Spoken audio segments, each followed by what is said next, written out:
Good morning students. हम कर रहे थे प्राइस इलास्टिसिटी ऑफ डिमांड के जो मेथड्स हैं। हमने 5 methods price elasticity of demand के स्टडी किए थे। 5 मेथड में से हमने फर्स्ट मेथड जो है हम कर चुके हैं, परसेंटेज और प्रोपोर्शनेट मेथड जो था हमारा, उसके हमने न्यूमेरिकल क्वेश्चंस भी कवर अप कर लिए हैं। अब सेकंड हमारा मेथड है elasticity of demand find out करने का, एक्सपेंडिचर और टोटल आउटले मेथड। एक्सपेंडिचर और टोटल आउटले मेथड के अकॉर्डिंग 3 टाइप्स, वैसे भी 3 टाइप्स की अपनी इलास्टिसिटी ऑफ डिमांड होती है।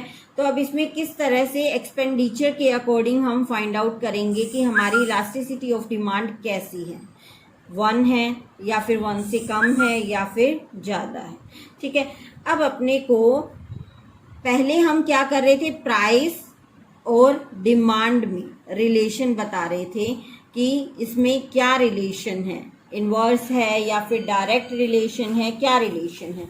अब एक्सपेंडिचर मेथड में हम किससे रिलेशन, प्राइस का रिलेशन फाइंड आउट करेंगे, price related with expenditure. Total expenditure आप कितना कर रहे हो, किसी भी कमोडिटीज को खरीदने में कितना आप एक्सपेंड करते हो, उसका प्राइस से क्या रिलेशन है, उसके अकॉर्डिंग हम क्या फाइंड आउट करेंगे, elasticity of demand find out करेंगे। ठीक है, अब अपना सबसे पहले एक्सपेंडिचर जो होता है वो क्या होता है। एक्सपेंडिचर, आप किसी भी कमोडिटी को परचेज करते हो, मान लो आपने किसी भी कमोडिटी की 10 यूनिट्स परचेज की हैं, ठीक है, और 1 यूनिट का प्राइस, पर यूनिट जो उसका प्राइस है वो 5 रुपीज़ है। ठीक है, तो आपने कितने एक्सपेंडिचर की, अभी 10 यूनिट्स पे, या ये क्यू हो गया और मल्टीप्लाई में पी कर देते हैं या पी मल्टीप्लाई में क्यू कर देते हैं। 10 यूनिट्स पे हमने 1 यूनिट पे 5 रुपीज़ खर्च किए, तो 10 यूनिट्स पे हमने कितने खर्च किए, 50 रुपीज़ खर्च किए। तो हमारा जो टोटल एक्सपेंडिचर कितना आया, 50। तो इस तरह से हम एक्सपेंडिचर फाइंड आउट करते हैं। फर्स्टली तो हमने एक्सपेंडिचर फाइंड आउट करना सीखा। ठीक है, अब हम elasticity of demand find out करना चाहते हैं, तो हमें क्या करना है, इसका प्राइस से रिलेशन फाइंड आउट करना है कि प्राइस कितना है और हमारा एक्सपेंडिचर कितना आ रहा है। ठीक है, प्राइस कितना है और एक्सपेंडिचर हमारा कितना आ रहा है। अब प्राइस अगर हमारा, देखो हम कहते हैं कि अगर प्राइस 10 रुपीज़ था और उसके ऊपर हमारा जो डिमांड है हम कर रहे हैं यहाँ पर, मान लो 20 यूनिट्स की डिमांड कर रहे हैं, और अगर हमारा जो प्राइस है बढ़कर 20 रुपीज़ हो गया, तो 20 रुपीज़ होने के बाद हम उसकी यूनिट्स डिमांड घटाकर 15 यूनिट्स कर देते हैं। ठीक है, तो प्राइस देखो, प्राइस हमारा क्या हो रहा है, इंक्रीज हो रहा है। अब इसका डिमांड से रिलेशन फाइंड आउट नहीं करना है, हमने किससे करना है, एक्सपेंडिचर से फाइंड आउट करना है। एक्सपेंडिचर कितना हुआ, P मल्टीप्लाई बाय Q। ठीक है, P मल्टीप्लाई बाय Q करेंगे तो 200 ये हो गया एंड 300 ये हो गया। क्या हमारा एक्सपेंडिचर है वो इंक्रीज हो रहा है या डिक्रीज हो रहा है, इंक्रीज हो रहा है। हमारा एक्सपेंडिचर भी इंक्रीज हो रहा है, प्राइस भी इंक्रीज हो रहा है, एक्सपेंडिचर भी हमारा क्या हो रहा है, इंक्रीज हो रहा है। तो इन दोनों में क्या रिलेशन हुआ, डायरेक्ट रिलेशन हुआ। क्या रिलेशन हुआ, डायरेक्ट रिलेशन हुआ।